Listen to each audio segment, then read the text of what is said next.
Assalamualaikum warahmatullahi wabarakatuh. Shalom, Om Swastiastu, Namo Buddhaya. Dewan juri yang terhormat dan kami muliakan, perkenalkan kami dari tim Gustav Redbra. Saya Dina Febrianti selaku pembicara pertama sebagai opening dan closing statement.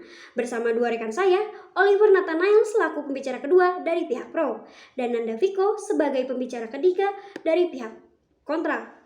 Dewan juri yang terhormat, perdebatan mosi kita kali ini menitik beratkan kepada sistem e-court, yang mana sistem peradilan itu sendiri bertujuan untuk menjaga kemandirian badan peradilan, memberikan pelayanan hukum yang berkeadilan bagi pencari keadilan, juga meningkatkan kredibilitas dan transparansi badan peradilan. Hal ini pun diatur dalam pasal 24 Undang-Undang Dasar 1945 yang kemudian dilanjutkan oleh Undang-Undang Nomor 48 Tahun 2009 tentang kekuasaan kehakiman. Dewan juri yang terhormat, berdasarkan Perma nomor 1 tahun 2019 bahwa e-court atau persidangan secara elektronik adalah serangkaian proses memeriksa dan mengadili perkara oleh pengadilan yang dilaksanakan dengan dukungan teknologi informasi dan komunikasi. Maka Dewan juri yang terhormat, e-court merupakan suatu sistem di mana implementasi atau penerapan pelaksananya mengenai bagaimana pelaksanaan e-court diterapkan dalam peradilan Indonesia. Dewan juri yang terhormat, dengan adanya tuntutan perkembangan zaman yang sangat pesat, masyarakat pun diharuskan dapat memanfaatkan teknologi sebagai inovasi untuk memudahkan kehidupan manusia. Maka Society 5.0 lahir sebagai salah satu inovasi dari perkembangan zaman, yang mana salah satu bentuknya adanya sistem e-court dalam peradilan Indonesia. Dewan juri yang terhormat, berkaitan dengan sistem e-court ini merupakan implementasi dari Perpres nomor 95 tahun 2018 tentang sistem pemerintahan berbasis elektronik. Hal ini pun telah dijelaskan dalam poin 14 yang mendasari Perma nomor 1 tahun 2019. Dewan juri yang terhormat, perkembangan peradilan e-court sejatinya telah diatur dalam Perma nomor 3 tahun 2018 namun disempurnakan kembali melalui Perma nomor 1 tahun 2019. Dewan juri yang terhormat, perkembangan Society 5.0 mulai diaplikasikan dalam setiap bidang kegiatan manusia, tidak terlepas juga bagi sistem peradilan Indonesia. Salah satunya melalui implementasi e-court di Indonesia. Dewan juri yang terhormat, e-court sendiri merealisasikan asas peradilan sederhana, cepat, juga biaya ringan. Hal ini pun sesuai dengan pasal 2 ayat 4 Undang-Undang Nomor 48 Tahun 2009. Namun Dewan juri yang terhormat, tidak ada gading yang tak retak. Maka dalam perkembangannya, SDM penunjang terhadap pelaksanaan e-court sendiri belum memadai, sehingga pelaksanaan e-court sendiri belum optimal, dan hal ini beresiko menghilangkan kepercayaan publik terhadap lembaga peradilan dan mencederai nilai-nilai keadilan. Sekian opening statement yang dapat saya sampaikan. Wassalamualaikum warahmatullahi wabarakatuh. Shalom, sekian dan terima kasih. Assalamualaikum warahmatullahi wabarakatuh. Shalom dan salam sejahtera untuk kita semua. Saya Oliver sebagai pembicara kedua dengan standing position sebagai pihak pro pada mosi perdebatan kali ini. Dewan juri yang terhormat, Roscoe Pound mengatakan hukum harus berkembang sesuai dengan kepentingan masyarakat secara menyeluruh sehingga membahagiakan kehidupan masyarakat yang bersangkutan. Dewan juri yang terhormat, perkembangan masyarakat dalam Society 5.0 telah menunjukkan kepentingan masyarakat telah berubah ke arah manusia yang berbasis teknologi. Hal ini yang mendorong perlunya perubahan dalam sistem peradilan di Indonesia dengan melalui implementasi e-court untuk menyokong kehidupan masyarakat yang lebih baik demi terciptanya cita-cita Pancasila. Dewan juri yang terhormat, di dalam pasal 3 ayat 1 Perma nomor 1 tahun 2019 telah mengatur ruang lingkup peradilan e-court menjadi pengadilan perdata, perdata agama, militer, dan tata usaha negara. Dewan juri yang terhormat, Satcipto Raharjo mengatakan asas hukum merupakan jantungnya hukum. Salah satu asas yang mendasari sistem peradilan di Indonesia adalah asas sederhana, cepat, dan biaya ringan yang dijelaskan secara jelas dan rinci pada pasal 2 ayat 4 Undang-Undang Nomor 48 Tahun 2009 tentang kekuasaan kehakiman. Dewan juri yang terhormat, dalam pelaksanaan peradilan di Indonesia, asas sederhana yang berarti sistem acara yang jelas dan memudahkan sistem pengadilan di Indonesia. Dengan terciptanya e-court, beracara di pengadilan menjadi lebih sederhana, hanya memerlukan koneksi internet dan formalitas di muka pengadilan saja. Dewan juri yang terhormat, dengan adanya asas sederhana, maka menciptakan fitur-fitur yang diberikan oleh e-court, yaitu dengan adanya e-filing, yaitu mempermudah pendaftaran dengan hanya memasuki situs Mahkamah Agung dan tidak usah datang secara langsung ke pengadilan. Dan yang kedua, adanya e-payment. Dengan melakukan metode pembayaran yang sederhana, cukup kita membayarkan via ATM, SMS banking maupun m-banking. Selanjutnya, Dewan Juri yang terhormat, dengan adanya e-summons atau pemanggilan bisa dilakukan langsung ke domisili elektroniknya, termasuk meniadakan kebutuhan prosedur delegasi dalam hal para pihak ada bertempat tinggal di wilayah yang berbeda, dan tidak lagi menggunakan jurusita yang memungkinkan biaya panggilan ditekan seminimal mungkin yang sudah terakomodir di pasal 16 Perma nomor 1 tahun 2019. Dewan Juri yang terhormat, sesudah terciptanya asas sederhana, maka terciptanya juga asas cepat. Kata cepat di sini mengacu pada jalannya persidangan yang terdapat dalam pelaksanaan e-court, yaitu setiap proses persidangan dari pendaftaran hingga hasil putusan yang dilaksanakan dalam waktu yang sangat cepat. Sehingga suatu persidangan sukar untuk mengalami penundaan hingga bertahun-tahun karena saksi tidak datang. Dewan Juri yang terhormat, dengan adanya pemanfaatan teknologi, mempercepat proses pengadilan yang didapatkan dari sumber website Mahkamah Agung bahwa pada tahun 2019 sebanyak 18.544 perkara sebesar 17.638 perkara berhasil diputus Mahkamah Agung dan 16.911 diselesaikan dalam waktu hanya 1 sampai 3 bulan saja dan melebihi target dari on time case processing yaitu di atas 75%. Dewan Juri yang terhormat, setelah terciptanya asas sederhana dan cepat, terciptanya juga biaya ringan, diciptakan agar mampu dicapai oleh rakyat yang terlaksana dalam e-court. Ditambah adanya transparansi dan kejelasan biaya dalam proses e-court dengan adanya rincian biaya yang harus dibayarkan lewat transfer bank menambah kepercayaan masyarakat untuk mengajukan ke pengadilan juga tentunya. Setelah itu, asas tersebut terpenuhnya karena membuat terjaminnya kemanfaatan hukum bagi para pihak yang jelas dan akhirnya mampu mengikuti perkembangan zaman. Dewan Juri yang terhormat, hadirnya keterbukaan biaya dari e-court karena adanya panjer biaya sudah diberikan di saat awal melakukan pendaftaran e-court yang sudah tercantum jelas di pasal 10 Perma nomor 1 tahun 2019.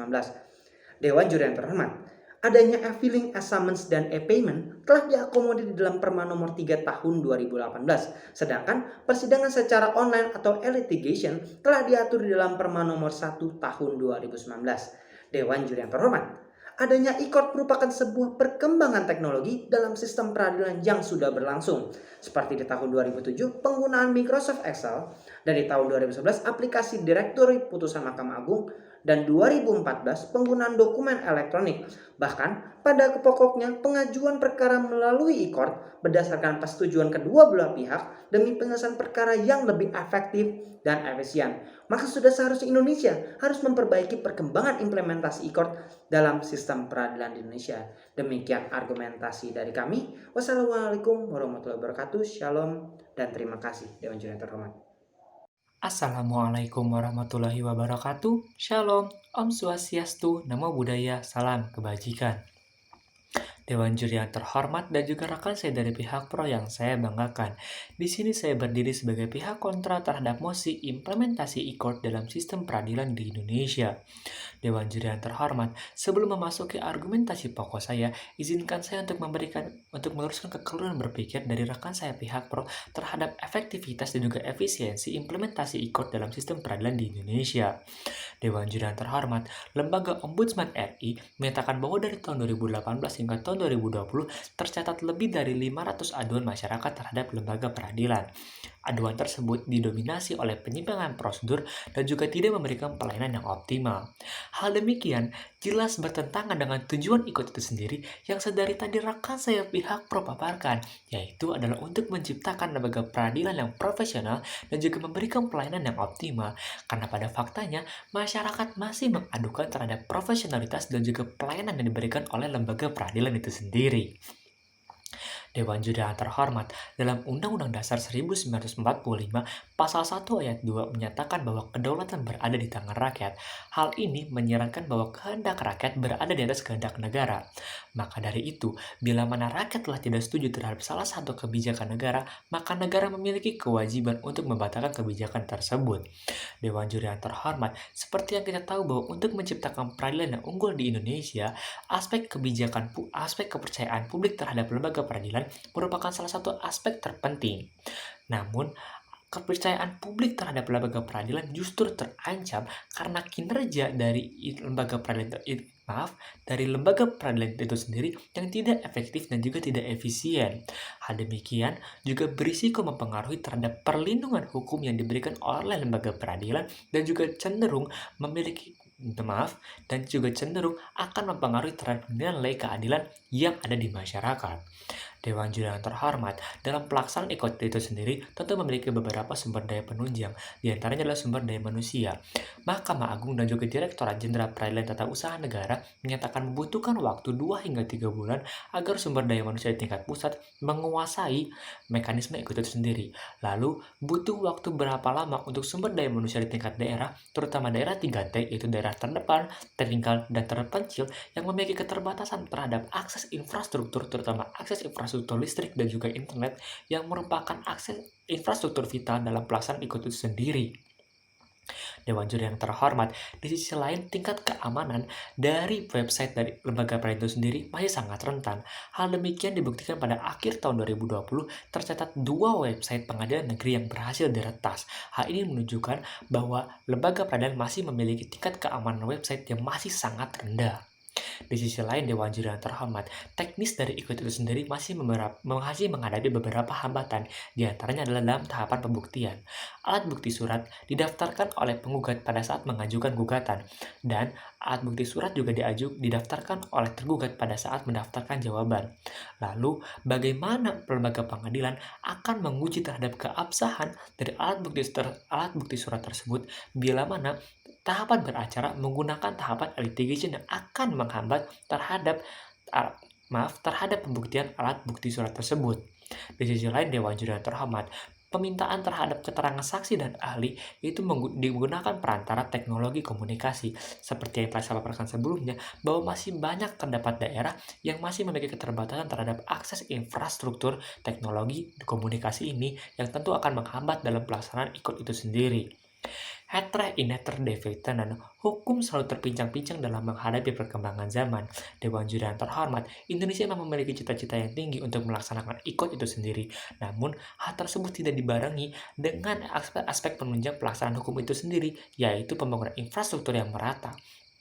Hal demikian tentu akan mempengaruhi terhadap kualitas hukum di Indonesia dan juga akan menjauh dari asas-asas dari lembaga peradilan itu sendiri, yaitu adalah peradilan cepat, bisa sederhana dan biaya ringan, peradilan yang profesionalitas juga memberikan perlindungan yang efisien, karena infrastruktur itu akan mempengaruhi terhadap tingkat efisiensi dan juga efektivitas lembaga peradilan. Maka dari itu, Dewan Juri yang terhormat, saya memberikan solusi agar pemerintah membatalkan terhadap pelaksanaan ICOT itu sendiri untuk melindungi nilai-nilai keadilan dan juga perlindungan hukum di masyarakat. Terima kasih. Wassalamualaikum warahmatullahi wabarakatuh. Om Santi Santi Om. Shalom. Baik, Dewan Juri yang terhormat, tibalah kita pada penghujung perdebatan kali ini. Bahwasanya implementasi ICOT Indonesia menemui hambatan yang beresiko, sehingga cenderung mengancam terhadap esensi lembaga peradilan dan nilai-nilai keadilan. Namun seiring perkembangan zaman dan digitalisasi, maka negara dalam rangka mengakomodir kebutuhan yang dapat diefisiensikan melalui proses digitalisasi sebagai upaya menghadapi Society 5.0. Dengan segala perdebatan yang telah terjadi, maka Dewan Juri yang terhormat dapat diambil sebuah kesimpulan bahwa implementasi ICOT adalah sebagai bentuk kebijakan politik pemerintah dalam menghadapi era Society 5.0. Dengan catatan, perlunya perbaikan dan evaluasi terhadap aspek penunjang ICOT itu sendiri untuk mengoptimalkan pelaksanaan ICOT dalam sistem peradilan Indonesia. Tujuannya untuk menjaga kemandirian badan peradilan, memberikan pelayanan hukum yang berkeadilan bagi pencari keadilan, meningkatkan kualitas kepemimpinan badan peradilan, dan meningkatkan kredibilitas dan transparansi badan peradilan. Sekian perdebatan pada mosi kali ini, yaitu implementasi ICOT dalam sistem peradilan Indonesia. Salam Pancasila, salam keadilan menuju sistem peradilan Indonesia yang lebih baik.